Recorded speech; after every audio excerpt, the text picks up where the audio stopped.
सुप्रभात बच्चों, मैं मृत्युंजय सर आज आप लोगों को हिंदी व्याकरण की कक्षा में भाषा और व्याकरण पाठ के अंतर्गत भाषा, भाषा के रूप, लिपि, व्याकरण इन विषयों पर चर्चा करेंगे।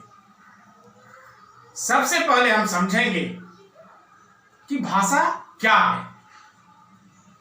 भाषा शब्द संस्कृत के भास धातु से बना है, जिसका अर्थ होता है अपने विचारों को दूसरों को समझाना एवं दूसरों के विचारों को समझना।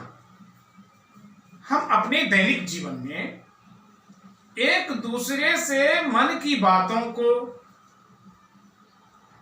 विचारों का आदान प्रदान हम भाषा के माध्यम से करते हैं, जैसे बोलकर, सुनकर, लिखकर और पढ़कर। इस प्रकार हम कह सकते हैं कि भाषा वह साधन है जिसके द्वारा हम बोलकर, लिखकर, सुनकर या पढ़कर या किसी अन्य माध्यम से अपने विचारों का परस्पर आदान प्रदान करते हैं।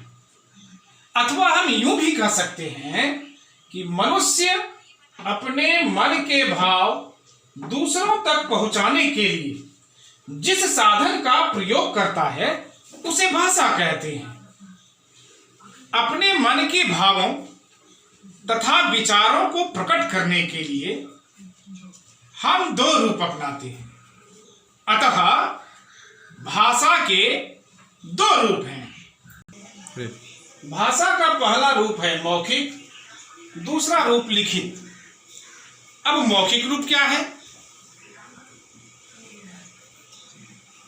भाषा का वह रूप जिसमें बोलकर, सुनकर विचारों का आदान प्रदान किया जाता है, वह मौखिक भाषा कहलाता है। उदाहरण के लिए हम कह सकते हैं कि सीता एक बेकरी की दुकान पर जाती है और कहती है, मुझे एक ब्रेड, 2 सैंडविच और एक पेस्ट्री दे दीजिए।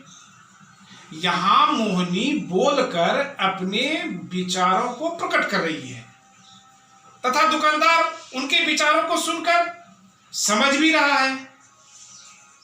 इसे यह भाषा का मौखिक रूप है। दूसरा रूप है भाषा का लिखित रूप। भाषा का वह रूप जिसमें लिखकर तथा पढ़कर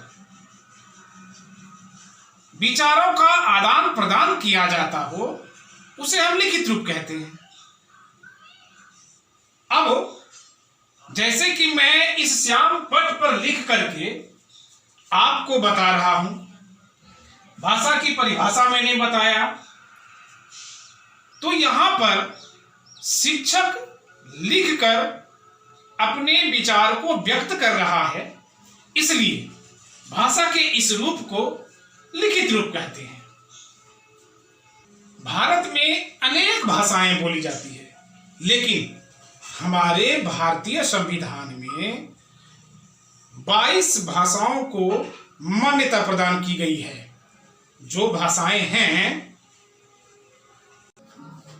असमिया, उड़िया, उर्दू, कन्नड़, कश्मीरी, कोंकणी, गुजराती, तमिल, तेलुगु, नेपाली, पंजाबी, बांग्ला, मलयालम, मराठी, मणिपुरी, सिंधी, संस्कृत, हिंदी, संथाली, बोडो, डोंगरी और मैथिली।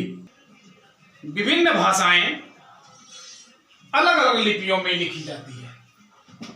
तो लिपि क्या है? किसी भी भाषा के लिखने की विधि को हम लिपि कहते हैं। जैसे हिंदी को देवनागरी लिपि में लिखते हैं, पंजाबी को गुरुमुखी में, अंग्रेजी को रोमन में और उर्दू को फारसी में। अब हम जानेंगे कि व्याकरण किसे कहते हैं।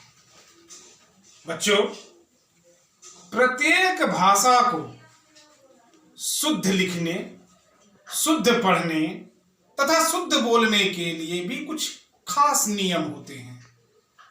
ये जिस पुस्तक में संग्रहित होते हैं उन्हें हम व्याकरण कहते हैं। इस प्रकार से अगर कहा जाए तो व्याकरण की परिभाषा है कि भाषा को शुद्ध रूप से बोलने, लिखने तथा पढ़ने के नियम सिखाने वाला शास्त्र व्याकरण कहलाता है।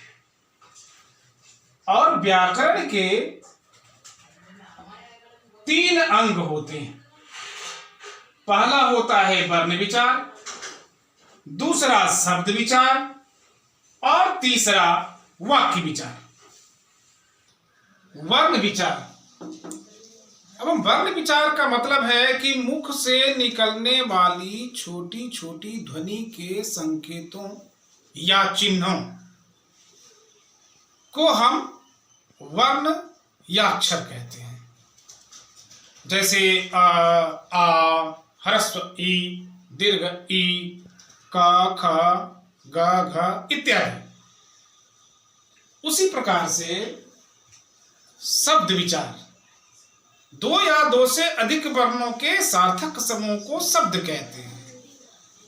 और शब्द के बारे में जो जानकारियां हमें हासिल होते हैं व्याकरण में, उसे हम शब्द विचार कहते हैं। शब्द जैसे ताजमहल, लंदन, कक्षा इत्यादि। और तीसरा जो अंग है वह है वाक्य विचार।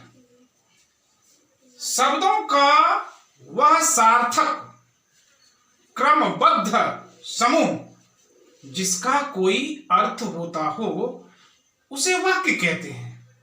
जैसे मैं घर जा रहा हूं, वह आम खा रहा है, ये वाक्य कहलाते हैं। इस प्रकार से आपने जाना व्याकरण क्या है, व्याकरण के अंग क्या हैं। आज की कक्षाओं में बस इतना ही।